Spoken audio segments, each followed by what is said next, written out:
Assalamu alaykum muhtaram televizor ko'ruvchilar. Ko'rib atqaninglar Erkin Osiyo radiosi to'g'ri televiziyasining haftalik xabarlar programmasi. Mazkur programmamizda mush bir hafta jarayonida radiomizda berilgan Uyg'urlarga munosabatlik bir qism muhim xabarlarni eslatib o'tmoqchimiz. Men Erkin. Men Gulchehra.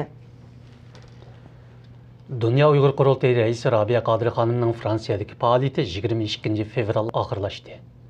Rabia Qadiri xonim Dünya Uyghur Qurultayı ma'mur raisi Seyit Tumturk bu qitimqi ziyoratida xalqaro kechirim tashkiloti, xalqaroliq ayollar yordam berish tashkiloti, xalqaroliq kishilik huquq birlashmasi qatorliq tashkilotlarning mas'ullari bilan uchrashgan.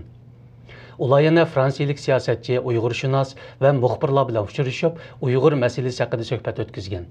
Rabia Qadiri xonim va Seyit Tumturk apandilar yana Fransiyadagi Uyg'ur jamoati bilan ko'rishgan. Rabia Qadiri xonim 19 fevral Fransiya ziyoratini boshlagan edi. Uyg'ur biz to'r bekiti Dünya Ana Til kuni munosabati bilan murojaatnoma e'lon qilib, Uyg'urlarni Uyg'ur ona tilining qonunliq o'rnini qo'g'dashga chaqirdi. Uyg'ur biz to'rining bu chaqirig'i Uyg'ur elida atalmish qo'sh tillik ma'arifning umumlashishi bilan Uyg'ur tilining taqdiri haqidagi andishalar kuchaygan mezgilga to'g'ri keldi.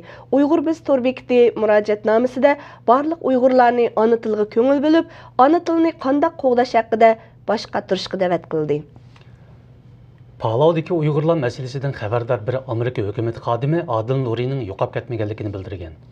Miami xabarchisi gazetining bugungi xabarida naql qilishicha, nom sharifini oshkorlashni xohlamagan bu hukumat xodimi Adil Nuri haqida to'xtalib, u yo'qolib ketmadi. U qat'iy izdiraksiz g'oyib bo'lgani yo'q, dedi. Amerika 2009-yilda Guantanamodagi 6 Uyg'urni Palau Jumhuriyatiga vaqtli yerlashtirgan. O'tgan hafta bularning ichidagi Adil Nurining yo'qolib ketganligi xabar qilingan. Amerika hukumati ilgari bayonotida Adil Nurining yo'qolib ketish masalasiga fikr bildirmaydiganligini aytgan edi. Adil Nurining navbatda Turkiyada ekanligi ilgari surilmoqda. Xitoy doiralari Uyg'ur elida yo'lga qo'ygan atalmish amin uy qurilishi Uyg'ur chorvachilarga, dehqonlarga qulaysizlik va iqtisodiy besim paydo qilgan. Amin uy qurilishi 2010-yilda boshlangan edi. Gerçi bu qurilishning bir qism chiqimini hukumat ustiga oldiganligini bildirgan bo'lsa-mu, qurilish chiqimi intayin yuqori bo'lg'achqa, haqiqiy yordamga muhtojlar yanala uy silishga qodir bo'lolmagan. Payzvatdagi bir dehqon bu pul bizga tegmaydi. Bu siyosatning bizga foydasi yo'q dedi. U yana ilgari yo'lga qo'yilgan yer tavrashga chidamliq uy qurilishidimi yo'li barlarning foyda olganligi, haqiqiy yo'qsullarning naf ololmaganligini bildirdi. Qozog'istonlik Uyg'ur operatori filmga olgan qozoq filmi yaqinda Germaniyada o'tkazilgan Oqiyiq xalqaro festivalida eng yaxshi operator mukofotiga erishdi.